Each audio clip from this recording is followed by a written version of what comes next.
순천에 오신 여러분을 환영합니다. 제가 왜 이렇게 말씀드리냐면 제가 고등학교 생활을 순천에서 했습니다. 그래서 제가 환영할 수 있습니다. 수양하고 오실 때 마지막에 큰 길에서 꺾었잖아요. 안 꺾고 쭉 한 5분 정도 가면 제 모교가 있습니다. 오늘 한번 기회가 되면 한번 데려가겠습니다.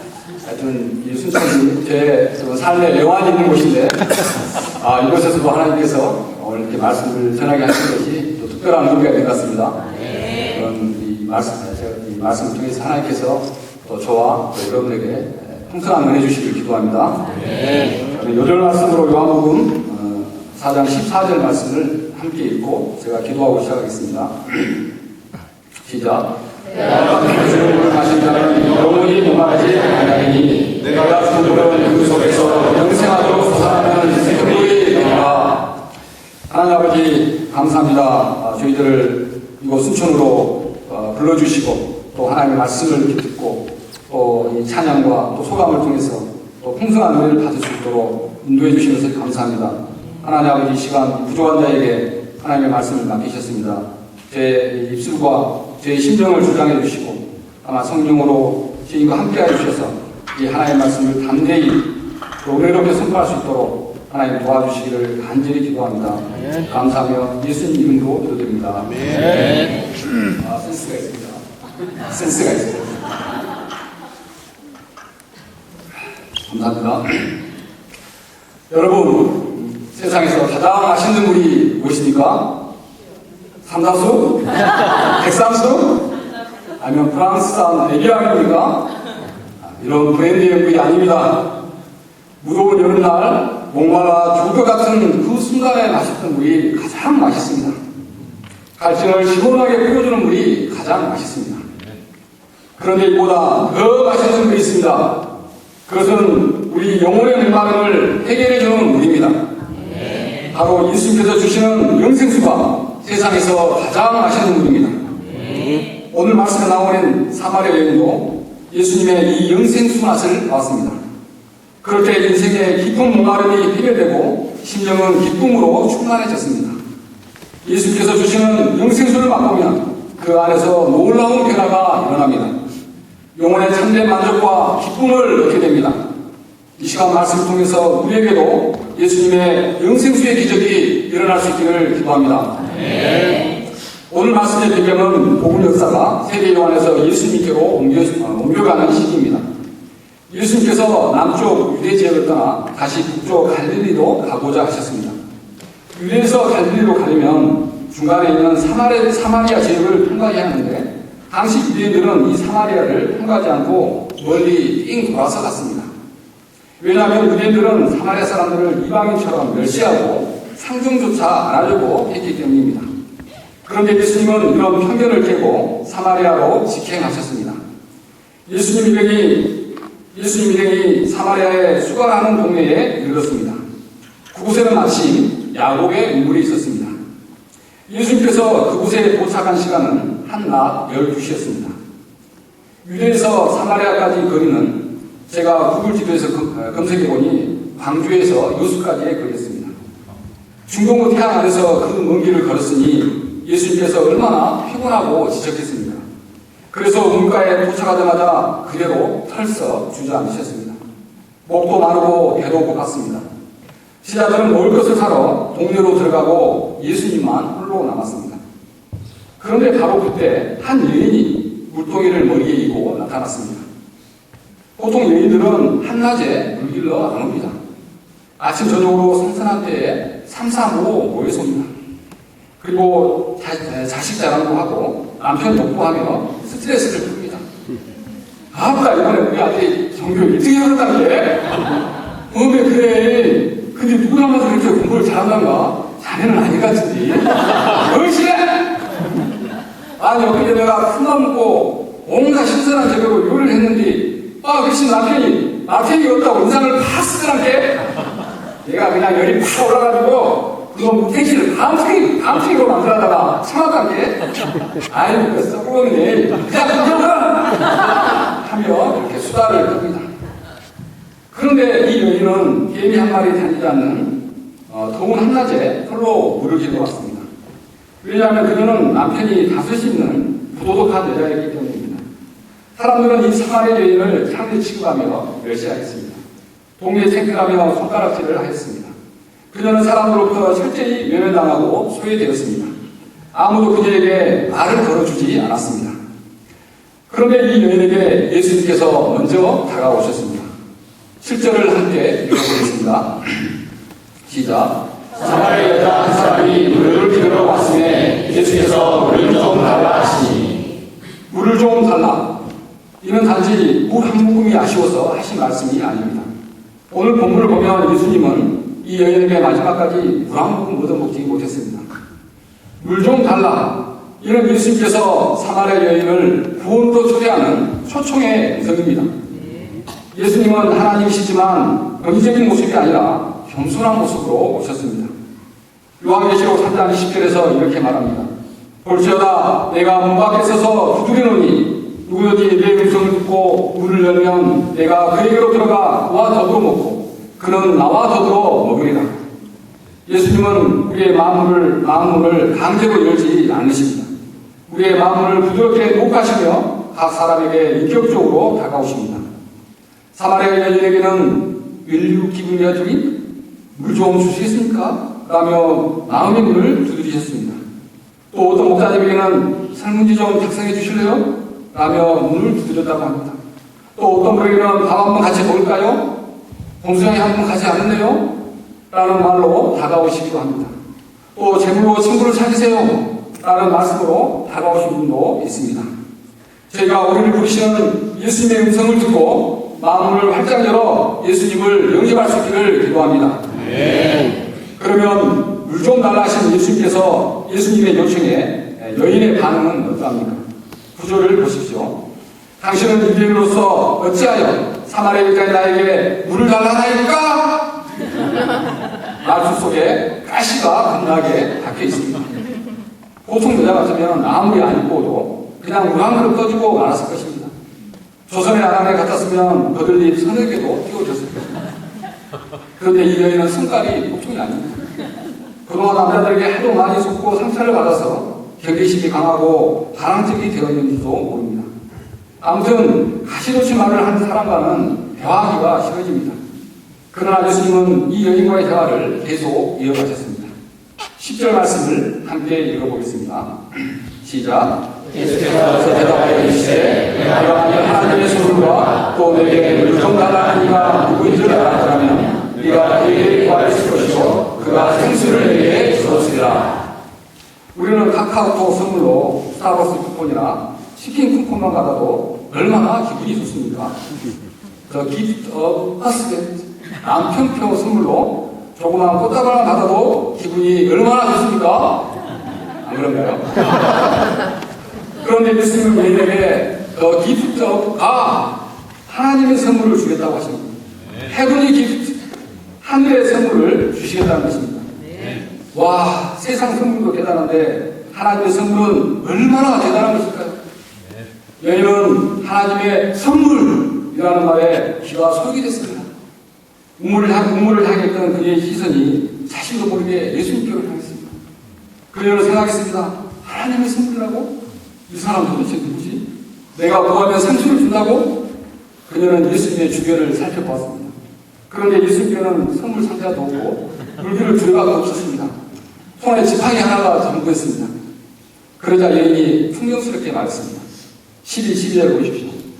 여자가 이르되 주여 물기를 그릇도 없고 이 우물은 깊은데 어디서 당신이 그 생수를 얻겠었나이까? 우리 조상 야곱이 이 우물을 우리에게 주셨고 또 여기서 자기와 자기 아들들과 짐승들이 다 마셨는데 당신이 야곱보다 더 크니까? 하나님의 선물이란 말에 크게 기대했다가 실망이라도 한 듯 여인은 예수님께 따지듯 말했습니다. 여인은 생수를 먹는 물로 이해했습니다. 그래서 물기를 그릇 없는 예수님께서 어떻게 생수를 줄 수 있냐고 반박했습니다. 또 자기 조상 야곱보다 더 크냐며 은근슬쩍 예수님을 무시하였습니다. 그녀는 야곱을 매우 존경하고 위대하게 보았던 것 같습니다. 아마도 야곱이 나의 한 여인만을 끝까지 사랑한 순정남이었기 때문이 아닌가 생각됩니다. 그녀는 일생 동안 자기만을 사랑해주는 야곱 같은 남자를 만나서 행복하게 사는 것이 인생의 로망이었던 것 같습니다. 아무튼 따지는 것을 보면 까칠하기도 하지만 한편으로는 참 똑똑하고 당찬 여인이라는 생각도 듭니다. 그러나 아무리 인간적으로 스마트해도 영적으로는 문제가 있습니다. 그래서 예수님께서 우물물과 영생수의 차이를 비교해서 말씀해 주셨습니다. 우리 13절과 14절을 함께 읽어보겠습니다. 시작. 예수께서 대답하여 이르시되 이 물을 마시는 자마다 다시 목마르게 되마 내가 준 물을 마실 자는 영원히 목마르지 아니하니 내가 준 물을 그 속에서 영생하도록 살아가는 새들이 되라. 야곱의 우물과 예수님이 주시는 물의 차이가 무엇입니까? 야곱의 우물을 마신 자는 다시 목마릅니다. 그러나 예수님이 주시는 물을 마신 자는 영원히 목마르지 않습니다. 그동안 사마리아 여인이 마셨던 물은 야곱의 우물이었습니다. 마실 때 그 순간에는 목마름이 해결되는 듯 했습니다. 그러나 뒤돌아서면 다시 목마르고 시간이 지날수록 갈증은 점점 더 심해졌습니다. 사마리아 여인은 자신을 진정으로 이해해주고 사랑해줄 남편을 찾아 방황하였습니다. 그런 남편을 만난다면 인생이 참으로 행복하고 만족스러울 것 같았습니다. 소문에 의하면 그녀는 사마리아 대학의 여신이었습니다. 핑카였습니다. 그녀의 리스타파로고는 100만이 넘었습니다. 캠퍼스를 걸어가면 잘생기고 똑똑한 남학생들이 줄을 섰습니다. 그녀는 고르고 골라서 스티브 잡스와 결혼을 했습니다. 발리로 신혼여행을 가서 럭셔리한 요트에서 단둘이 달콤한 낭만을 즐길 때는 세상 모든 것을 얻은 것 같았습니다. 그렇게 얼마 동안은 참으로 행복했습니다. 그런데 사과폰인가 아이폰인가를 개발한다며 몇 날 며칠을 집에 들어오지 않았습니다. 그녀는 너무 외로웠습니다. 남편의 사랑과 관심에 목말라했지만 잡스는 채워주지 않았습니다. 그래서 이혼하고 이번에는 유명 여행 유튜버와 결혼을 했습니다. 그와 결혼하면 24시간 항상 딱 붙어서 세계 여행을 할 수 있으니 외롭지 않을 것 같았습니다. 처음엔 여행하며 맛있는 음식도 먹고 신나는 액티비티도 즐기며 너무 행복했습니다. 그런데 남편이 조회수가 잘 안 나온다며 아프리카 오지 여행을 계획하였다. 트럭을 개통한 버스로 비포장기를 꼽아 20시간을 타고 갔습니다. 엉덩이는 멍들고 허리는 부러질 듯 했습니다. 그곳에는 음식점도 없어서 현지인 음식을 손으로 같이 집어먹다가 심한 배탈이 났습니다. 그리고 풍소병에 걸려 40도가 넘는 고열에 시달려 거의 죽을 뻔했습니다. 그녀는 이 남자와 살아가는 자칫 요절할 수도 있겠다 싶어 여행에서 돌아오자마자 이혼 소리에 도장을 꽝 찍었습니다. 그리고 그 후에도 괜찮겠다 싶은 남자들을 만나 또 결혼하고 헤어지기를 5번이나 했습니다. 그리고 지금 있는 남자와는 또 어떻게 될지 몰라 혼인신고도 하지 않고 그냥 살고 있었습니다. 그녀는 진짜 좋은 남자를 만나면 인생의 목마름이 다 해결되고 행복할 줄 알았습니다. 그런데 지나놓고 보니 다 그놈이 그놈이었습니다. 인간 남편의 사랑이 그녀의 목마름을 근본적으로 해결해 줄 수 없었습니다. 영혼의 갈증을 풀 수 없었습니다. 오히려 부끄러운 과거로 인한 수치심과 사람들의 멸시만을 받게 되었습니다. 이런 사마리아 여인의 모습은 실상 우리들의 삶의 모습입니다. 우리도 똑같이 내면의 목마름으로 인해 야곱의 우물가를 배회하는 인생을 살아갑니다. 얼마 전 두산베어스 출신의 오재원 선수가 마약 혐의로 구속되었다는 뉴스를 듣고 매우 놀랐습니다. 그는 2014년 아시안게임 국가대표, 2017년 WBC 국가대표로 발탁될 정도로 뛰어난 선수였습니다. 한일전에서 일명 분노에 빠던, 아실까요? 분노에 빠던 사건으로 독립투사를 호칭하는 오열사라는 별명을 얻게 됐습니다. 그런데 마약으로 인해 한순간에 몰락하게 됐습니다. 그의 야구의 인물은 야구였습니다. 그라운드에서 홈런을 치고 멋진 수비로 상대를 아웃시킬 때 가족들은 큰 함성으로 그의 이름을 환호했습니다. 그럴 때면 그의 내면의 갈증은 싹 사라지고 짜릿한 기쁨으로 충만했을 것입니다. 그러나 2022년 10월에 은퇴하고 그의 야구의 눈물은 바닥이 났습니다. 그는 내면의 공망과 외로움을 이기지 못하고 결국 은퇴 한 달 뒤부터 마약에 손을 댔습니다. 결국에는 마약 중독으로 후배 선수들을 협박하고 지인 명예까지 조용해서 약을 처방하는 지경에 이르렀습니다. 이것은 남 얘기가 아닙니다. 우리도 마음이 외롭고 공허할 때가 얼마나 많습니까? 거기다가 인생 문제, 장래 문제까지 스트레스 받으면 얼마나 힘듭니까? 그래서 이런 괴로움을 잠시라도 잊고자 야구의 물물에서 즐거움을 찾게 됩니다. 헬스장에 등록해서 멋진 몸매도 만들어보고 친구와 함께 영화도 보고 맛집 투어, 카페 투어도 하며 공허함을 달래봅니다. 이것도 아니면 침대 누워 모바일 게임을 하거나 유튜브 영상, 쇼츠 영상을 보며 외로움을 받습니다. 이것들을 보고 있으면 재밌어서 시간 가는 줄도 모릅니다. 그러다 심하면 쇼츠 중독, 미디어 중독에 걸려 마약처럼 헤어날 수 없게 됩니다. 그리고 다른 것들은 다 시시하게 느껴집니다. 특히 하나님의 말씀과 예배, 모임들이 시시하고 재미없어지고 나오기가 싫어집니다. 이 정도 되면 매우 심각한 상태라고 할 수 있습니다. 그러나 이런 세상 잔재미들은 다 순간의 즐거움일 뿐입니다. 보고 또 가도 돌아서면 다시 목마르게 됩니다. 마음의 공허함과 외로움도 사라지지 않습니다. 오히려 시간 낭비한 것 같아서 후회가 들고 한심한 자신으로 인해 마음만 더 괴로워집니다. 우리 영혼의 목마름을 해결해 주지 못합니다. 그러면 우리의 이런 목마름은 왜 생기는 것일까요? 에레미야서 23장 13절 말씀을 함께 읽어보겠습니다. 시작. 내 백성이 구하지 아니하니 곧 그들의 생수의 근원의 나를 보려보아 스스로 운동을 한 것인데 그것은 눈물을 받지 못하여 터지는 운동이 들리니라. 우리가 목마른 것은 생수의 근원 되신 하나님을 버리고 떠났기 때문입니다. 생수의 근원은 하나님이십니다. 우리를 창조하시고 우리에게 복을 주신 하나님이 우리 인생의 생수의 원천입니다. 그런데 인간은 이 하나님을 떠나 다른 데서 생수를 찾고 있으니 찾을 수가 없는 것입니다.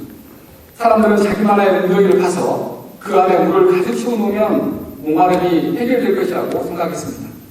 그리고 그 웅덩이에 성공의 물, 명예의 물, 물질의 물, 쾌락의 물 등 온갖 야구의 물을 채웠습니다. 그러나 채워도 채워지지 않았습니다. 왜냐하면 이 웅덩이들은 물을 가두지 못하는 터진 웅덩이들이기 때문입니다. 이처럼 세상 우물물은 마셔도 다시 목마르고 참된 만족이 없습니다. 이것이 세상 우물물의 한계입니다. 그러나 생수의 근원 대신 예수님이 주시는 물은 어떻습니까? 14절 말씀을 함께 읽어보겠습니다. 시작. 내가 주 물을 마시면 영원히 목마르지 아니하니 내가 주 물은 그 속에서 영생하도록 솟아나는 샘물이 되리라. 아멘. 네. 와, 세상에 이런 물이 어디 있습니까? 얼른 마시고 싶지 않습니까? 네. 예수님은 육신을 입고 이 땅에 오신 하나님의 아들이십니다. 생수의 근원이십니다. 그러므로 예수님이 주시는 물을 마시면 다시는 목마르지 않게 됩니다. 한 땅 갈증이 시원하게 달아집니다. 왜냐하면 샘물처럼 그 속에서 영생하도록 계속해서 솟아나기 때문입니다. 내면의 갈증과 공고함은 깨끗이 사라지고 영혼의 참 만족과 기쁨으로 충만해집니다. 어떻게 이렇게 될 수 있습니까? 아모스 선지자는 말했습니다. 보라, 나를 이을지라 내가 기근을 땅에 보내리니 양식이 없어 주님이 아니며 물이 없어 바람이 아니며 여호와의 말씀을 듣지 못한 기갈이라. 여호와의 말씀을 듣지 못한 기갈이라. 우리의 목마름은 다른 것이 아니라 하나님의 말씀을 듣지 못한 영적인 기갈이기 때문입니다. 우리의 목마름의 원인은 영적인 문제인 것입니다. 그래서 인간적인 방법, 세상의 것으로는 해결할 수가 없습니다. 오직 예수님께서 주시는 영생수로만이 해결될 수 있습니다. 예수님이 주시는 말씀의 생수를 마셔야지 우리의 영적 기갈이 해결되고 영혼의 참 만족과 기쁨이 나게 됩니다. 예수님이 영생수에 대해 말씀해 주시자 여인의 반응도 확 달라졌습니다. 주여, 그런 물을 내게 주사 목마르지도 않고 여기 물길로 오지도 않게 하소서. 여인은 처음으로 예수님께 고분고분해졌습니다. 그리고 강구했습니다. 주여, 그런 물 저 좀 주세요. 이때 예수님의 대답이 무엇입니까? 16절을 보십시오. 가서 내 남편을 불러오라. 여인에게 하나님의 선물 영생수를 금방 기도처럼 하시다가 왜 갑자기 남편을 불러오라 하신 걸까요?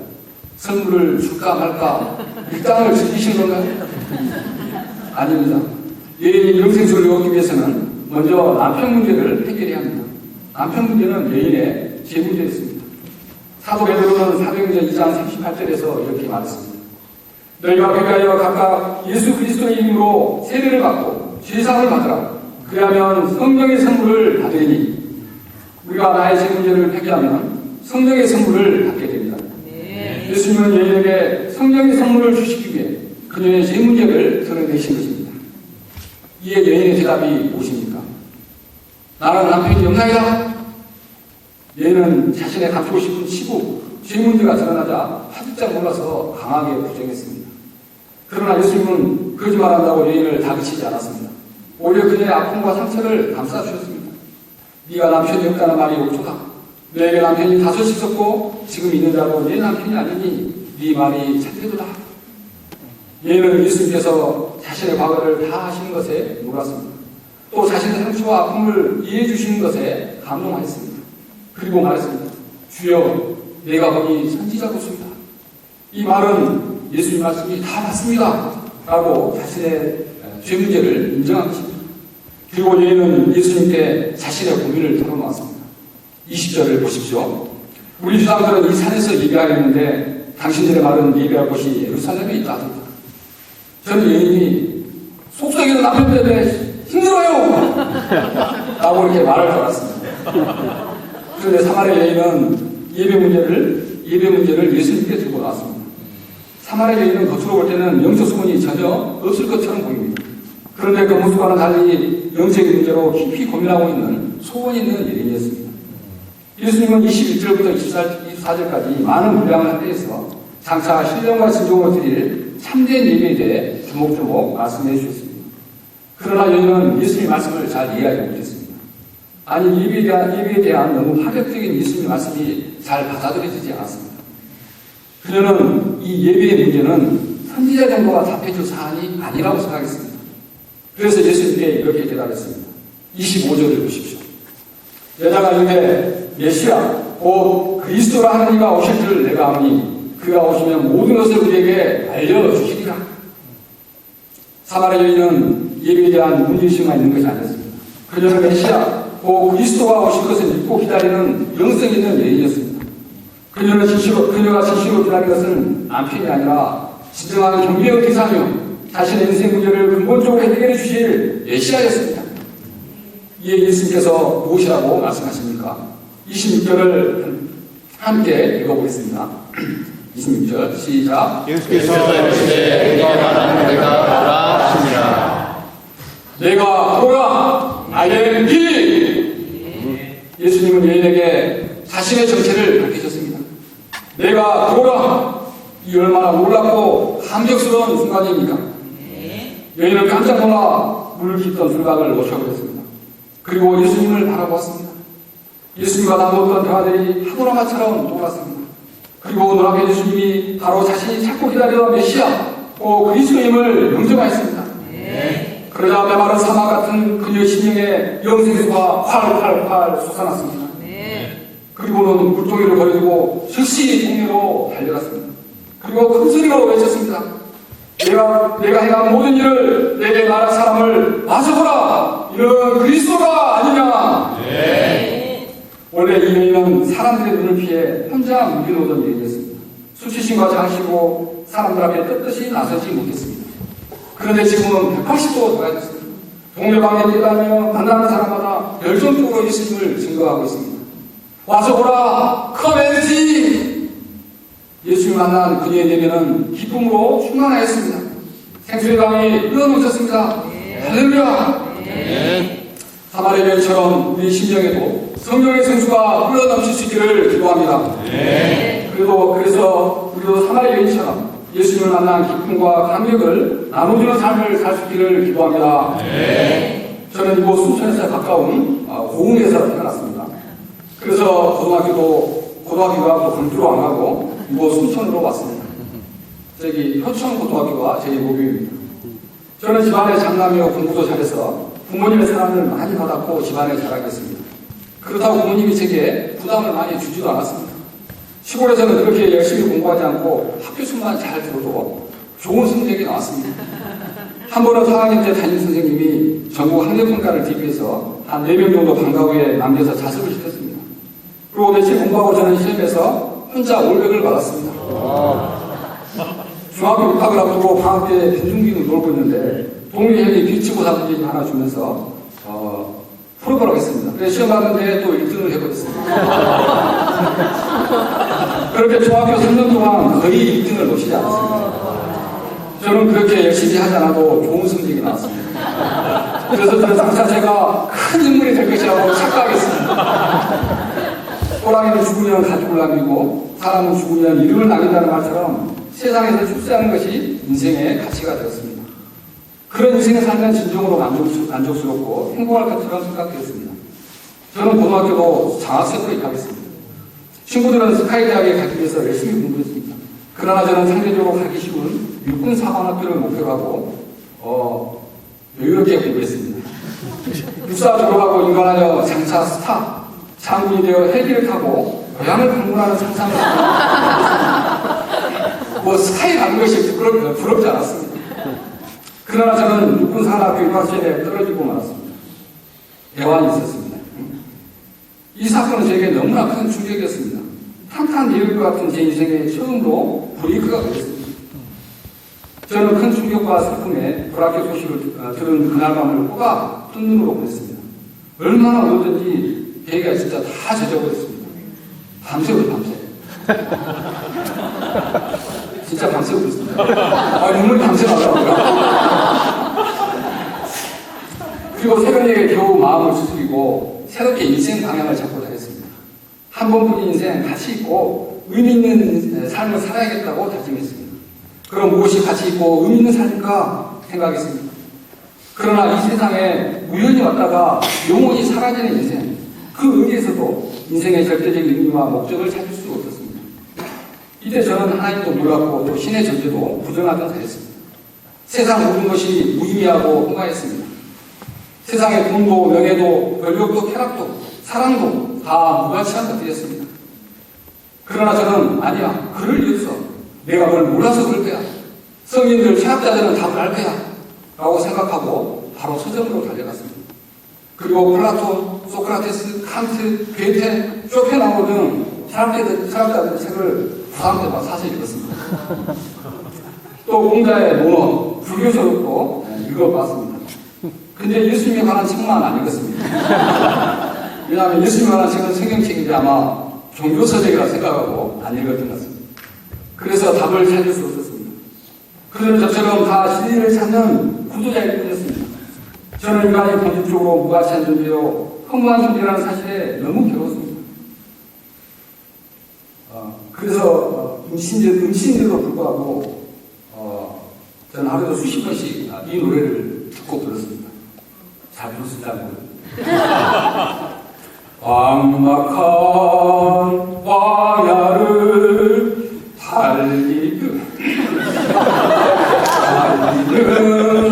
인생아, 너는 무엇을 찾으려 왔느냐.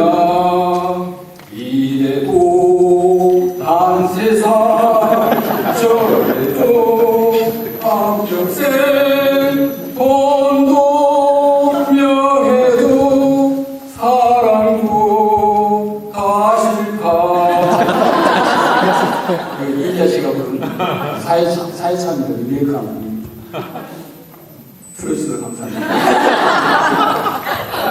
저는 이렇게 삶의 의미와 목적을 잃고 방황했습니다. 그저 육신의 소욕을 따라 친구들과 술 마시고 담배 피우고 당구장 전화들며 무력한 생활을 했습니다.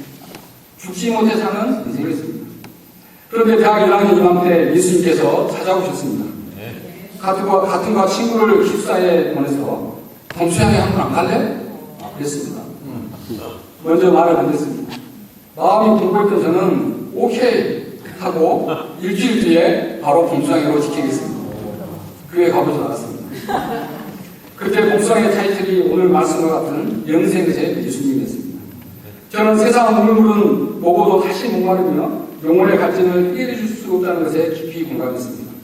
그리고 예수님이 주시는 영생수를 맛보고자 하는 영적 소원이 마음에 일어났습니다. 저는 뭔가 귀한 국물을 발견한 것 같은 기분을 안고 수양에서 돌아왔습니다. 그리고 이태리 목사님을 소개받아 성경 공부와 예배에 참석하였습니다. 그리고 말씀 공부 때 기이한 경험을 하였습니다. 갑자기 저희 뱃속이 메마른 깊은 우물처럼 텅 비어있는 느낌이 들었습니다. 그러더니 저 깊은 곳으로부터 물 같은 것이 계속 솟아나며 가슴까지 차오르고 목까지 가득 차올랐습니다.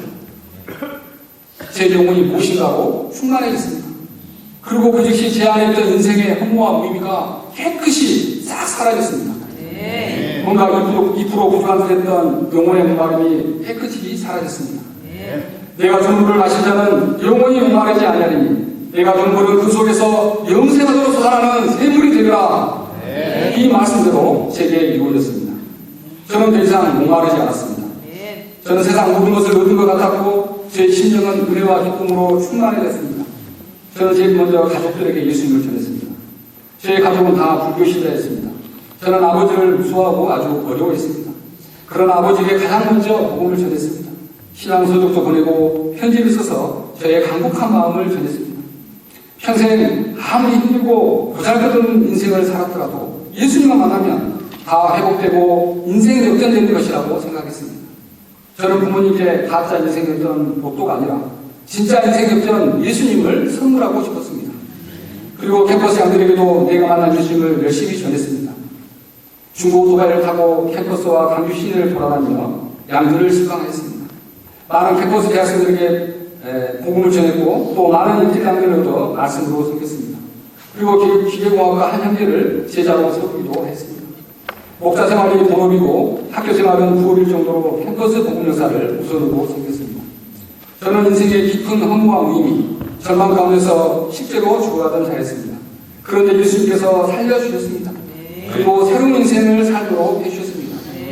하나님께서 제게 보너스 인생을 살도록 하신 것이나 다름이 없었습니다. 저는 그때 그렇게 생각했습니다. 저는 세상 썩어질 것이 아닌 영원한 하나님 나라를 소망하며 영원한 것을 추구하는 인생, 진정 가치 있고 의미 있는 인생을 살고 있다는 것이 너무나 감사하고 행복했습니다. 영생수를 주시고 예수님 안에서 진정 의미 있고 참된 인생을 살게 해주신 하나님께 영광과 찬송을 돌려드립니다. 그리고 하나님은 이날까지 제 삶을 부족함이 없이 풍족하게 인도해 주셨습니다.